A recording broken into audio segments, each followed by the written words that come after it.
Hello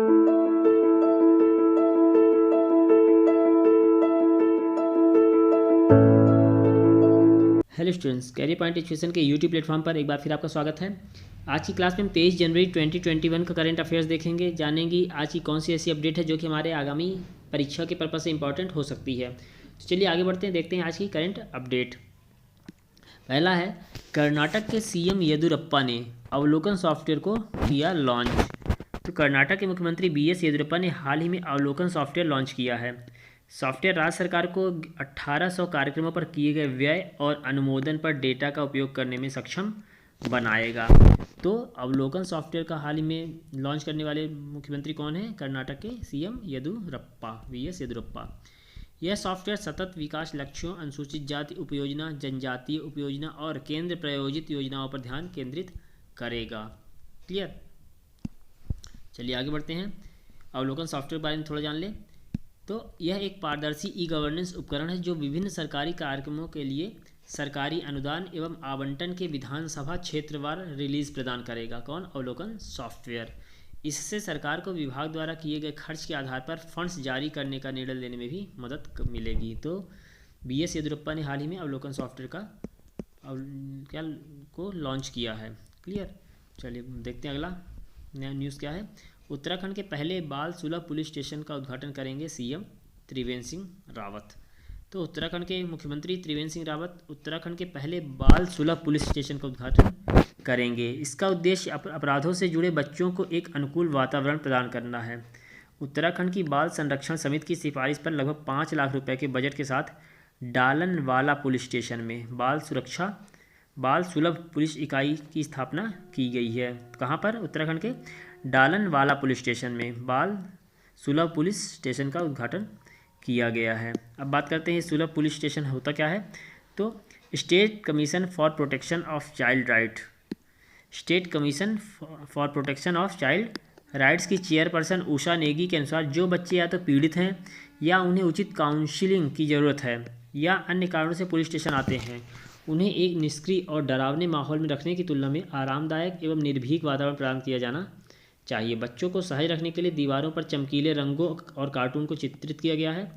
साथ ही साथ police कर्मियों को भी अपनी वर्दी के बजाय कैजुअल कपड़े पहनने की छूट दी गई है। ठीक, तो हाल ही में ये पहल कौन किया है? उत्तराखंड सरकार ने किया है। चलिए अगली न्यूज़ देखते हैं। अंडमान और निकोबार कमांड ने किया संयुक्त सैन्य अभ्यास कवच। तो हाल ही में भारतीय सेना अंडमान सागर एवं बंगाल की खाड़ी में बड़े पैमाने पर संयुक्त सैन्य अभ्यास कवच को आयोजित करने जा रही है। यह अभ्यास अंडमान और निकोबार कमान के तत्वाधान में होना है। संयुक्त सैन्य अभ्यास कवच में भारतीय नौसेना, भारतीय थल सेना, भारतीय वायुसेना और भारतीय तटरक्षक शामिल होंगे। सैन्य अभ्यास कवच में अंडमान और निकोबार कमांड ने इसका संयुक्त आयोजन करेगा। क्लियर? नेक्स्ट न्यूज़ देखते हैं। ग्लोबल रिस्क रिपोर्ट 2021 किया गया जारी। तो वर्ल्ड इकोनॉमिक फोरम द्वारा, ध्यान रखिएगा, ग्लोबल रिस्क रिपोर्ट किस द्वारा जारी किया जाता है? वर्ल्ड इकोनॉमिक फोरम के द्वारा जारी किया जाता है। वर्ल्ड इकोनॉमिक फोरम ने ग्लोबल रिस्क रिपोर्ट 2021 16वें संस्करण को जारी किया है। रिपोर्ट के निष्क्रिय वर्ल्ड इकोनॉमिक फोरम के विविध देशों के समुदायों के 650 से अधिक सदस्यों द्वारा किए गए वैश्विक जोखिम धारणा सर्वेक्षण पर आधारित है। रिपोर्ट एसके ग्रुप और ज्यूरिख इंश्योरेंस ग्रुप के साथ साझेदारी में स्ट्रेटेजिक पार्टनर्स मार्स मैक्लेनन के साथ तैयार की गई है। तो इसमें ध्यान रखिएगा, वर्ल्ड इकोनॉमिक फोरम प्रतिवर्ष जो है ग्लोबल रिस्क रिपोर्ट तैयार करती है। ठीक, यह जो रिपोर्ट है किस पर आधारित है? वैश्विक जोखिम धारणा सर्वेक्षण पर आधारित है। और एसके ग्रुप और ज्यूरिख इंश्योरेंस ग्रुप ने साझेदारी में स्ट्रेटेजिक पार्टनर्स मार्स मैक्लेनन के साथ तैयार किया है। वर्ल्ड इकोनॉमिक फोरम के आगामी वर्चुअल दावोस एजेंडा को 25 से 29 जनवरी 2021 के बीच आयोजित करने से पहले यह रिपोर्ट जारी की जा रही है। रिपोर्ट के प्रकाशन के पीछे मुख्य उद्देश्य संकट के समय सरकार और अन्य अंतर्राष्ट्रीय समुदाय द्वारा बेहतर तैयारी को सक्षम बनाना है। क्लियर? चलिए आगे बढ़ते हैं, देखते हैं अगली news. SBI, ICICI bank, HDFC bank DSIBs के रूप में बरकरार हैं। तो भारतीय रिजर्व बैंक ने कहा कि निजी करदाता आईसीआईसीआई बैंक और एचडीएफसी बैंक के साथ साथ राज्य स्वामित्व वाले स्टेट बैंक ऑफ इंडिया या बोले तो भारतीय स्टेट बैंक, जो इतने बड़े बैंक हैं कि कभी डूब नहीं सकते, को डोमेस्टिक सिस्टमिकली इम्पोर्टेंट बैंक्स के रूप में निरंतर बरकरार है। मतलब कि उनका कहना है आरबीआई का कि एसबीआई, आईसीआईसीआई बैंक और एचडीएफसी बैंक ऐसे हैं जो कि कभी डूब नहीं सकते, too big to fail. SBI, ICICI bank और एचडीएफसी बैंक की पहचान 2018 के डीएसआईबी के सूची के समान बकेटिंग संरचना के तहत घरेलू प्रणालीगत रूप में महत्वपूर्ण बैंकों के रूप में की गई थी। क्लियर। अब बात करते हैं ये एसआईबी होता क्या है।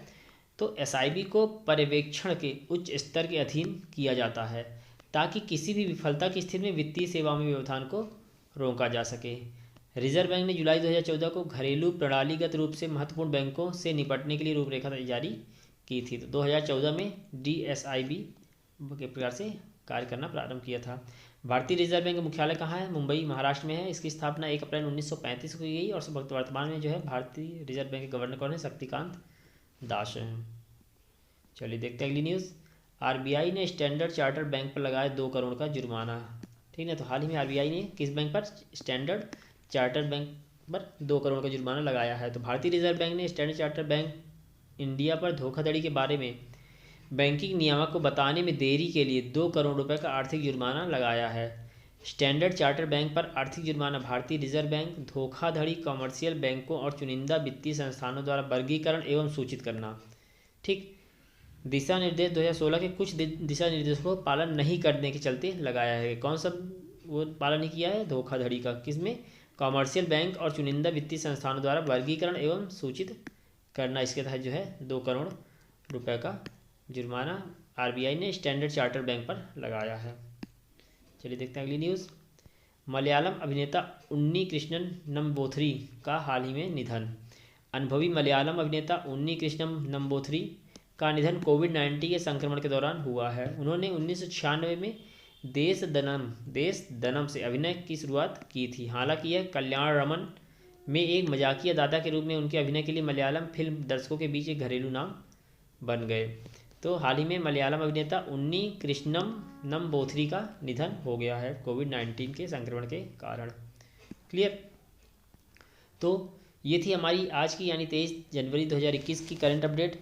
अगली डेट की करंट अपडेट लेकर हम फिर आएंगे। और एक चीज़ की हमारी जो ये क्लास होती है उसकी जो पीडीएफ है वो हमारे डिस्क्रिप्शन बॉक्स में आपको मिल सकती है, वहाँ से आप डाउनलोड कर सकते हैं। चलिए मिलते हैं अगली क्लास में, तब तक वीडियोस को लाइक कीजिए, शेयर कीजिए, चैनल सब्सक्राइब कीजिए, बेल आइकन प्रेस कीजिए ताकि आगे आने वीडियोस की अपडेट आपको मिलती रहे। ओके, चलिए मिलते हैं अगली क्लास में। Thank you.